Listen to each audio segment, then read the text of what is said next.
Catherine Farley looked down at the bright and inviting brochure. Instead of the bamboo forest and charging black rhinoceros, she pictured Ves Roundtree, springy reddish curls framing a tight, narrow face.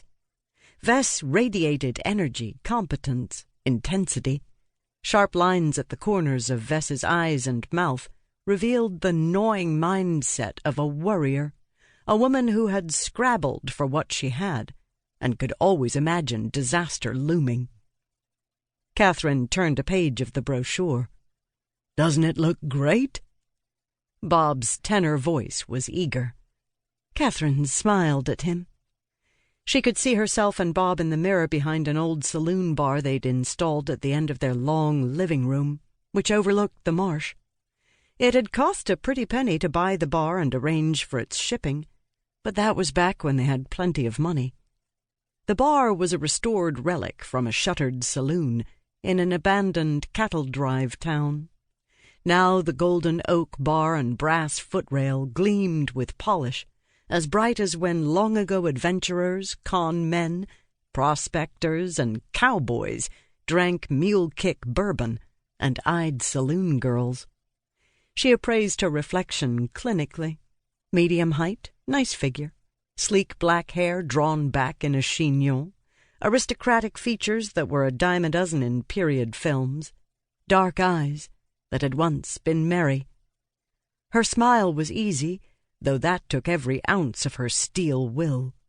She wanted to rush across the room, take his dear face in her hands, love him riotously, ferociously, as if champagne-drenched nights could still be theirs. Nothing would wound him more than to know her thoughts. She was careful to keep her tone light. You, me, and a herd of gazelles. Add gin and tonic, and I'm sold. The safari looks grand. Grand and expensive, very expensive. His gaunt face, still handsome despite deep furrows grooved by pain, lighted with an eager smile.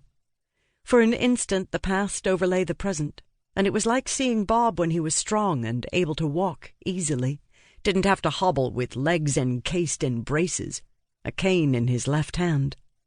Unchanged was his sandy tousled hair, intelligent dark brown eyes, bony nose, squarish chin.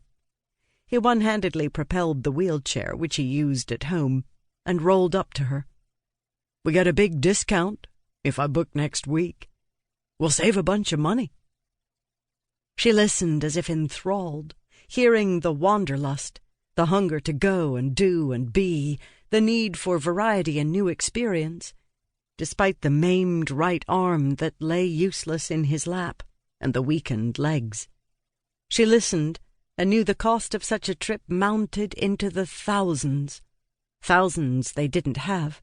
Thousands he no longer earned because the hand with fingers locked into a claw had been his painting hand. The thousands she had never earned with her drawings that achieved acclaim but sold for modest sums in the galleries. She was the one good with figures. She took care of bills and investments. Now she scraped to get them from month to month. She'd missed the last mortgage payment, but to see him eager meant everything to her. There were so many dark, quiet days when he withdrew, and the dullness in his eyes broke her heart. Ves Roundtree could make the safari possible. She would, and if she wouldn't,